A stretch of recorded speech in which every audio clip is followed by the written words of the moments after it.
There we go. Hello, everybody, and welcome. This is another segment of Personalized Lifestyle Pearls. I love having these sessions with all of these great practitioners from all over the world. And today is no exception. We have Dr. Jennifer Stagg. Dr. Stagg is a naturopathic physician who has a private practice in Connecticut. So she's been doing lots of interesting work over the years. I've been following her work on nutrigenomics, and she's really into stress, emotional health. And what we're going to discuss today is that whole area of stress, looking at emotions and the connection with cortisol. So welcome, Jennifer. Glad to have you here with me to have this discussion. Thanks, Deanna. I'm so excited to get a chance to do this. Well, it's a hot topic, and I'm excited to see some people logging on here. And what I want to do is cultivate an active discussion with people who are viewing.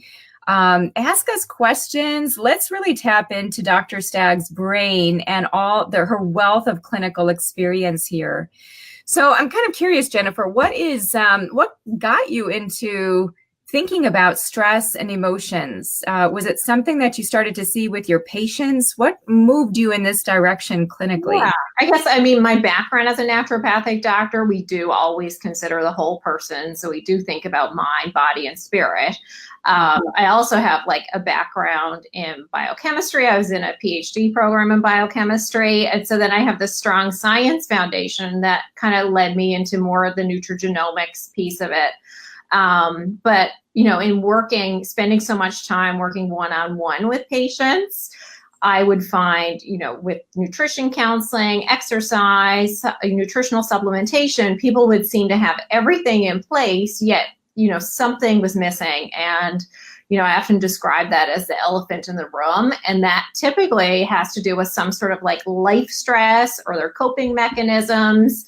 And that piece of the equation tended, when we address that, that could turn things dramatically around because, most people come in and they're like, well, they're eating such a clean diet, they're exercising almost for a living, and they can't figure out why they feel the way they do, or they have, achy joints, they're pre-diabetic, and it just doesn't make sense. But when you dig deeper, then that emotional piece and this link between inflammation, which now we have tremendous amount of evidence and papers coming out all the time about that link between emotional health and inflammation, oxidative stress, and even now this new paper on the newly diagnosed diabetics having that profile as well.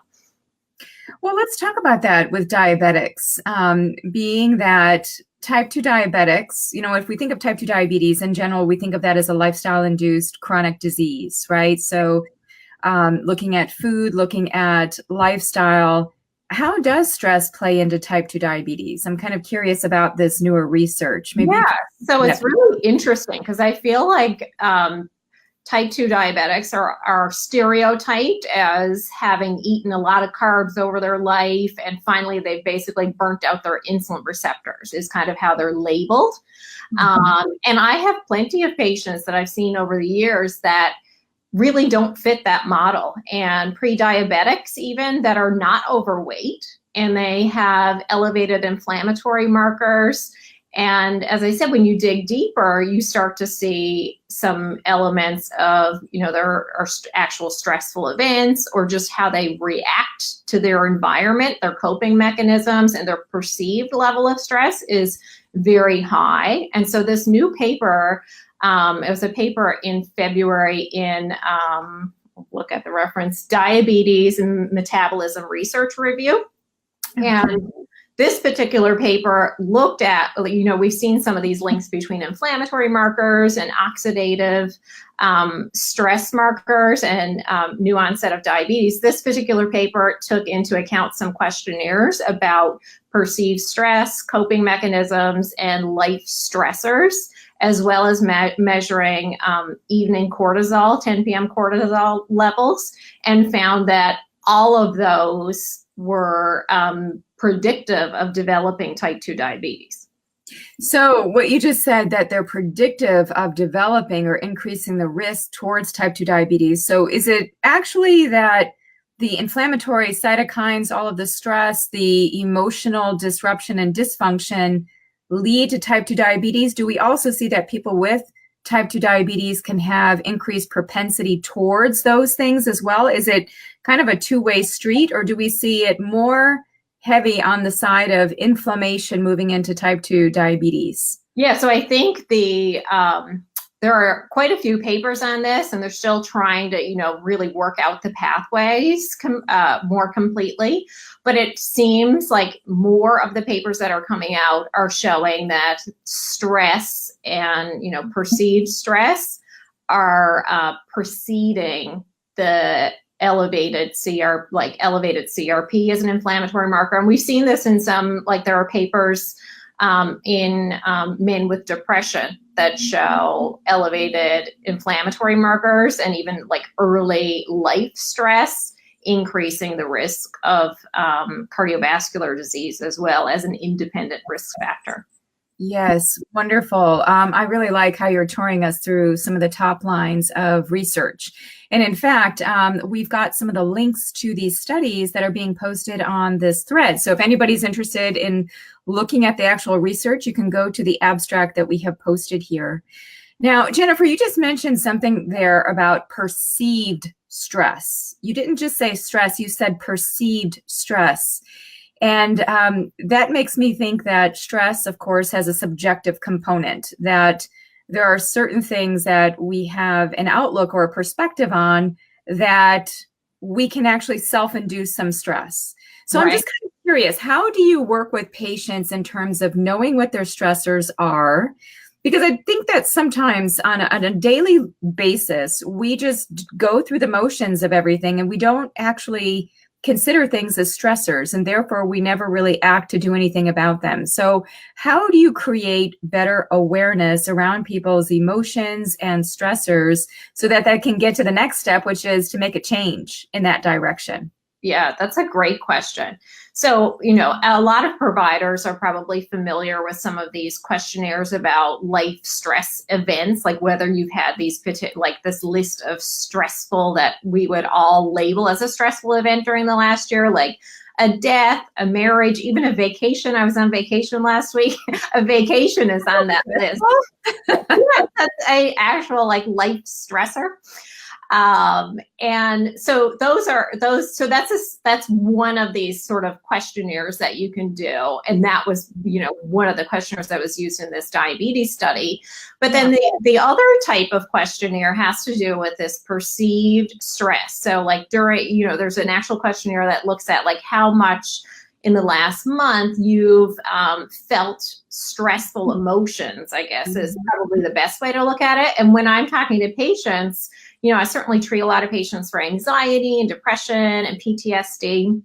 But a lot of times we're just talking about just emotional health as on a spectrum, not necessarily as a defined disorder. And it's really, you may not have actual, I'll talk to especially women about what are there things that are stressful in your life? And, they can't really come up with anything. They're like, my life is good. Although, I react to little things that, someone else would not necessarily perceive as a stressor. And then they feel, so then you have to, dig more into the emotional piece of it. So are they feeling irritable? They feel like they're, they're unhappy. And that helps to further define whether they are actually having stress. Then certainly that's kind of a subjective measurement.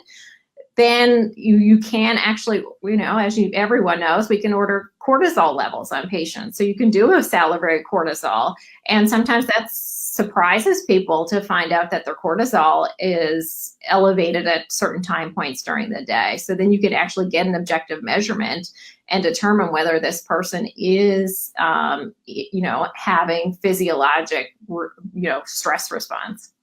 Yeah. Hi, Robin. We're having more and more people sign on here, and the folks at the Metagenics Institute are doing a great job of posting some articles. And the last one that they just posted was speaking to what you just talked about, Jennifer, the idea of perceived stress.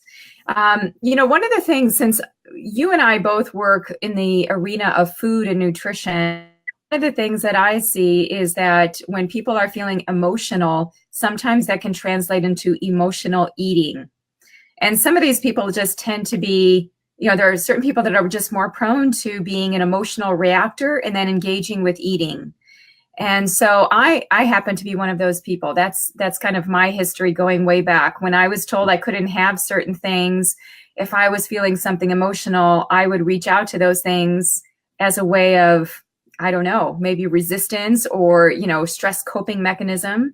So I'm wondering how much of within your practice and working with all your different patients, how much do you see a connection into food and making certain food choices? And, the literature would suggest that with emotional eating, unfortunately, we aren't reaching for broccoli and spinach. Mm-hmm.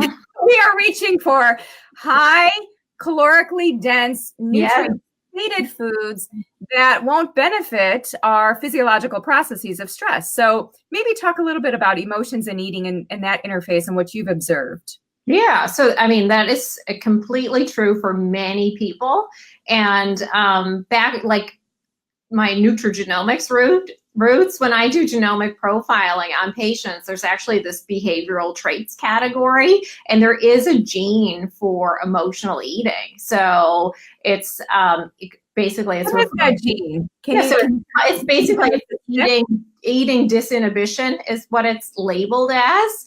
Okay. And it means that a person has difficulty, stopping, like cutting off their eating. And that could happen in a stressful situation, but it can also happen in a celebratory situation. So people will kind of be like, maybe you're at a party and there's a buffet and you're kind of like going back and you're just thinking about when can I get away from this person so I can get back to the buffet. And that's kind of like how this gene manifests in patients or in all of us. And so some people just really have that propensity that it is kind of like wired genetically to use food as a way to feel even better. But now, so then I also get patients who, when they're stressed out, they don't eat, right? I think that's way less common. But there are people who, when they're stressed out, or patients who are very depressed, they can get into a place where they're just like have no appetite and they don't want to eat. And most of those people, I probably haven't done enough analysis from the gene side. I haven't had enough samples, but I have had some cases where we've looked at that for people who don't have that eating disinhibition gene and are, predisposed and suffer from depression. They tend to like not have like overeating as an issue that they're concerned about. It's so intriguing. I do think that there's a genetic component, but then I think it can also be learned. Oh, absolutely. There's kind of that nature nurture as it relates to eating behaviors in families. We do have a question from Robin here. Robin, I think you're still on. She's asking about best suggestions for dealing with early childhood trauma and physical abuse. I know that this whole discussion of ACEs, adverse childhood events, and how, if we think about how epigenetics is such an important feature of who we are and how our genome becomes modified through life experiences. This can happen prenatally, it can happen during childhood, and this can prime our adult life. This can really change us. And so I do think about trauma. Trauma is an incredibly important topic, and there are a variety of different ways that we can approach that. Is that something that you see with your patients? Are there certain maybe referrals or recommendations that you make for people who have experienced maybe physical and or emotional trauma? Right, absolutely. So I think, that's such an important issue to bring up and address. And so we did, as I mentioned earlier, that we do know that childhood events like physical, sexual abuse, living in poverty, these adverse experiences do affect our health as we get older. And, intuitively we would think, okay, well, that person would probably be more likely to have mood disorders like depression and, PTSD, anxiety. But a lot of research has been done on this, and they are at much higher risk of having cardiovascular disease. So now the question, I think what I'm gathering, maybe our viewer is asking is there anything that you can do as an adult that would change that risk? Can we basically like affect that gene in some way? And I don't think we know the answers to that. I think those periods early in life are very sensitive. And we know with cardiovascular disease, that's a long development process, right? Like that is a situation where the factors that are increasing the risk of cardiovascular disease are going on for many, many years. So in terms of like dealing with the emotional health piece of it, if that person is still suffering emotionally, then I think it is really important to deal with that. And so certainly then I'm referring out to therapists that have extensive experience dealing with trauma. So like I would definitely refer to a specialized therapist. Yeah, I think that's a very worthwhile recommendation. And even within therapy, there can be so many different venues and different ways to approach trauma, whether it's through processing it through journaling, and also, one of the ways that I've worked with trauma in my life is through art, because sometimes trauma can't be languaged, it can only be felt. And so there's some good research now looking at, in fact, there's a great review paper, maybe we can find it, it's from 2010, and it's looking at different forms of creative expression and how that can help with stress. And children are really good with that. If we're just thinking back to childhood trauma within the childhood period, enabling children to create, to play, to be in nature. I was just looking at a study talking about how children need to be in nature for hours per day, and they're not getting that connection. And so then we can't really express the body. We can't like move the body. And I do think movement, body work, these types of things are so important for helping somebody with that sense of trauma and stress. What are some of your favorite ways? What's that? Oh, I was going to say, there are so many creative techniques out there that I think people just need to find something that feels like a really good fit for them. And if they've had a bad experience with a therapist, not to give up and, continue to find something that's a good fit for them. Absolutely. So I'll have to see, we just posted another article and I'll have to open up that link. Wow, we're quick on all these articles here. Yeah. One of the other things that I remember seeing a study on, and we'll see if we can find this one, although I don't have the year of publishing, but the idea that emotional regulation, stress never goes away. Stress never, we're always going to have stress. And what is stress? If we look at what Hans Selye coined as the definition of stress in 1936, it was the non-specific response of the body to any change. It wasn't necessarily negative, but it's taken on kind of this negative connotation, like, oh, I'm stressed, I'm burnt out. So stress is part of the human existence. So I'm kind of curious, just to get a little personal with you even, how do you, as a busy practitioner, and I'm always intrigued with practitioners because they're working with people who are stressed, and then they are giving so much care and so much nurturing to these folks. And oftentimes the practitioner themselves, they're not taking good care of themselves. And who's taking care of them? What are their self-care practices? So you're busy. You just got back from vacation. Talk with us even about some of your personal favorite ways to help yourself with stress. Yeah. So, I guess, for me, some of the things that I do, personally, I do a lot of reading. I read a lot of books about more spiritually based books. Like I just read The Surrender Experiment, which I had never read before. Michael Singer, who wrote The Untethered Soul. So that type of reading, I think really helps me put daily life into perspective. For one thing. So that's part of, daily I'm reading something like that. I'm not at home reading scientific articles. Even though my patients think I probably am, I'm not. I can work that into my work day. So personally, that's one thing that I love. And then I love to cook, and I love to have great food. I garden. I like living in Connecticut. I can't garden year round, but that is, I almost like, we talk about it as soul gardening. And so you just get out and you just like, what am I going to do today? What feels right? How can I make this look more beautiful? And that is, that's creativity as well. So those are some of the big things that like stand out to me that helps me sort of like manage how, my body responds to a stressful environment. And certainly just like taking a step back and appreciating just like daily interactions with people. So when that's that sense of like mindfulness as you go throughout your day. But in the night before I go to sleep, I do basically kind of like a subconscious greeting is what I call it. And so I think back on my day and I think about, like, I list at least 3 things, and not necessarily things, 3 times during the day when I felt the best. And so when you bring that emotion into it, and it's always like simple interactions, and that just, puts your life into perspective.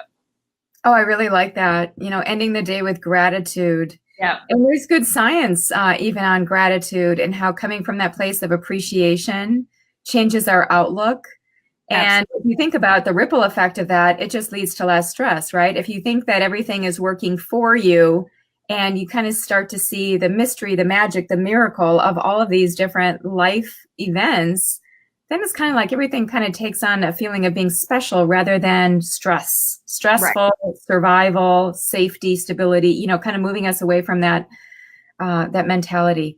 Ashley is asking us to talk about some biomarkers. So you've already mentioned cortisol. She's asking, what are the most useful biomarkers for healthcare practitioners to use to quantify the impact of emotional stress on physiology? For example, you also mentioned C-reactive protein. There's high sensitivity C-reactive protein. There's C-reactive protein. Then there's also sex hormones like DHEA, cortisol. She's saying here, I heard that DHEA can reflect long-term stress like years of impact. Is that accurate? So maybe just tour us through some of the so let's interface physiology with psychology and say, okay, this is how we can actually show that a subjective experience that is psychological in nature has a physiological response. Here are some of the biomarkers that we're tracking. Yeah. So biomarkers, I'll get into in a second, but I would also point out doing just like a stress assessment, which there are tools available. I think Metagenics Institute probably has that available. That's a common one that I use, where a person just rates their basically symptoms profile that is more kind of emotional related, and you can come up with like a stress score. And so that's similar to what you see done in scientific studies. So then moving to biomarkers to see, okay, this perceived stress, I would say, first of all, if they have an elevated stress score, it is affecting their physiology, and you don't even need stress markers to say for sure it is. The biomarkers, though, will tell us, how severe it is, I guess, is more the way I would look at it. Yeah. Highly sensitive CRP would be the primary inflammatory marker that I would use, although there are a lot of other ones out there that is going to be a test that would be covered by insurance. And I accept insurance. I'm an insurance provider, so I'm always thinking about that for patients. And then the salivary cortisol is a really good marker to look at whether... Can you talk us through this test for some people who aren't familiar with the salivary cortisol test, kind of how it has to be done throughout the day, and talk about maybe even the pattern of cortisol, which is one of our primary stress hormones. So most of the profiles that are available will be a 4-point salivary cortisol. And so the early part of the day, you should see a kind of like the highest peak of the cortisol level, and then it starts to drop down throughout the day. And so then when you're analyzing that, it can help you kind of like clue into where the spikes in cortisol. So a lot of times when people are spiking in cortisol, if it's in the afternoon, sometimes that can actually be coming from reactive hypoglycemia. So it may be a dietary issue that you have to address by changing their breakfast and lunch. But the nighttime cortisol, that evening cortisol, is a really key marker for assessing like kind of more like a true stress response. There's also serum cortisol where you can do, sometimes I do that as a screen on blood work that I would order just through our conventional lab. And sometimes we do see that elevated, but you do have to watch out if a female patient is taking birth control pills, that will artificially elevate the cortisol level. And it doesn't necessarily mean that they're under extra stress. It's purely the birth control pill causing that to be elevated. And then, yeah, and I'm curious, how does the serum cortisol track with the salivary cortisol? Is there a good correlation between the two? Yeah, so there's not really. So I almost just use the serum cortisol as a screening test. And so you could like rule in elevated cortisol that way. So if they have a high cortisol, certainly then you need to do additional testing because there may be some pathologic condition going on. So you'd have to look, make sure there's no adrenal tumors. There can be various different medical conditions and diseases that could cause an elevated cortisol. So that is something I would caution practitioners to think about, like the medical side of things. But if it really seems to be more of a functional issue with cortisol and you've ruled out pathology, then you can, using a salivary cortisol is probably the most sensitive marker to look at the stress response.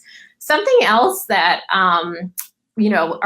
we learned in like as basic training in naturopathic school at Bastyr, which is out your way, is doing a sodium-potassium ratio.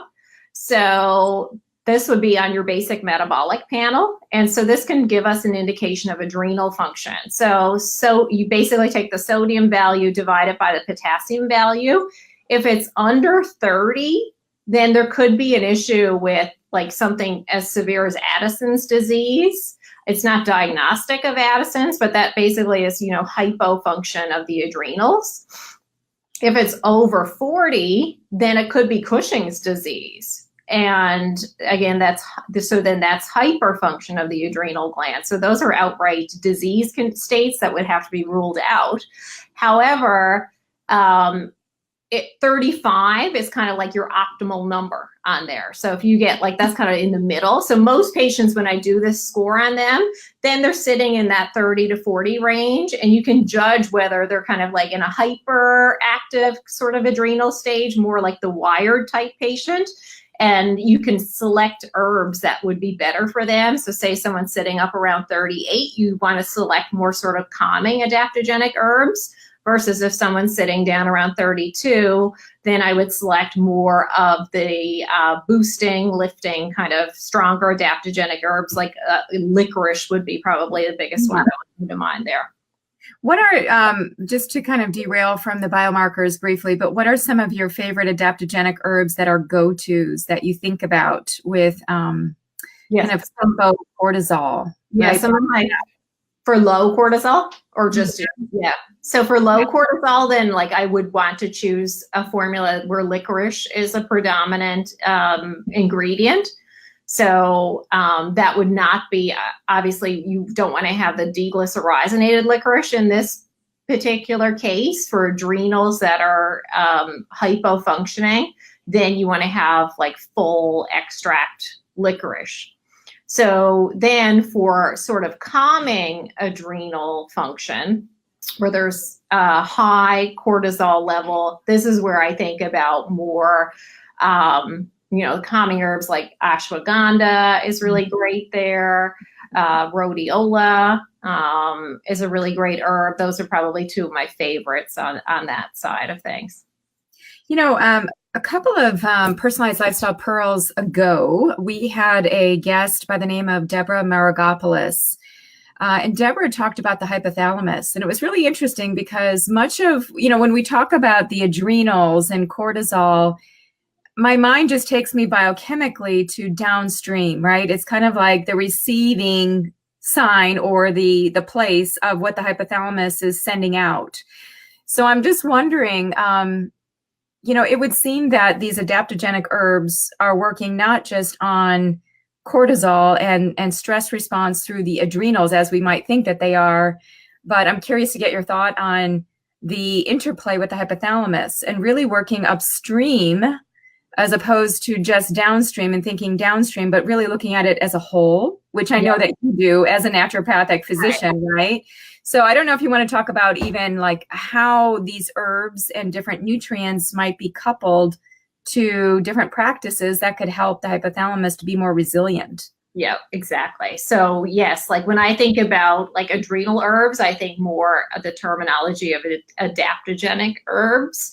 And so that is affecting the whole HPA axis, because basically an adaptogen, the definition of an adaptogen is that it is a medicinal plant that helps us achieve homeostasis in response to stress, which basically is resilience, right? So these plants are helping us be more resilient. But, practices are really important. So often I'm talking to patients, I'm like, I'm telling them, we'll have you take this plant medicine, these herbs that can help you reset your adrenal system. But some of the most effective practices, and if you're not doing these, you're going to not see as good results. And so this is where meditation, guided imagery, creativity, we know that even like people, if they want to start simply with just like an adult coloring book, that actually is a presence, a mindfulness, creativity that has similar effects to meditation. Certainly not like really deep meditation, but it can really help them calm down their nervous system. I love this discussion. It's really connecting all these dots. We are at the end of our 30 minutes, so I'm kind of wondering. I would love to have any other final comments from anybody that is viewing, and maybe you can give us kind of like your three takeaways. What would you want people, whether practitioners and or individuals who are concerned about their own health, to walk away from this personalized lifestyle pearl knowing? What are your pearls? What are your three pearls? And I'll just keep it to three. I know you have many, but so I would say top on that list, I often do tell patients to do the subconscious breathing at night, and that can start to reframe their life, right? It helps to change their sleep quality even, which we know is really important for restoring the body and improving resilience in the body. Because we're talking about stress, I would say that finding things to incorporate into your regular life that you just love to do, right? Like you just like this, and something that fills you up inside. And those can be simple things. They may be more elaborate. And third, we didn't get to talk a lot about it, but I would say antioxidants are critical here. So we know stress kind of links to inflammation more so through the oxidative pathway. So colorful foods, plants, herbs, and spices. I know you love colorful foods, but antioxidants are often underplayed.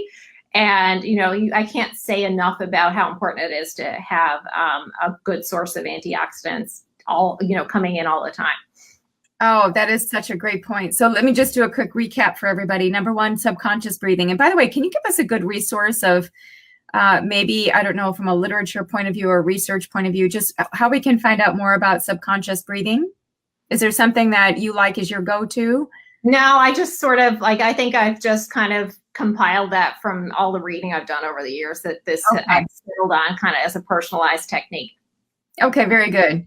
And then number two, find things that you like to do, because then you crowd out the things that are potentially draining you. Yep. And number three, having a good phytonutrient, antioxidant reserve, focusing on diet. But then, I do think that sometimes we just need supplements. We need some type of supplementary nutrients in order to help us through very stressful times, because we could be eating all of the best food, but maybe our digestion is not so great because we are stressed. We're not absorbing correctly. And so it just helps to get additional buffer. So, absolutely. Jennifer, this has been fantastic. Lots of great pearls. And obviously everybody can tell the wealth of information you have. We're going to keep the conversation flowing here on the page, on the Metagenics Institute page. So thanks to Ashley and others for uploading some research articles. And continue to ask us questions, have questions for Dr. Stagg there, and we will come back to the page and see what you post. Thanks, everybody.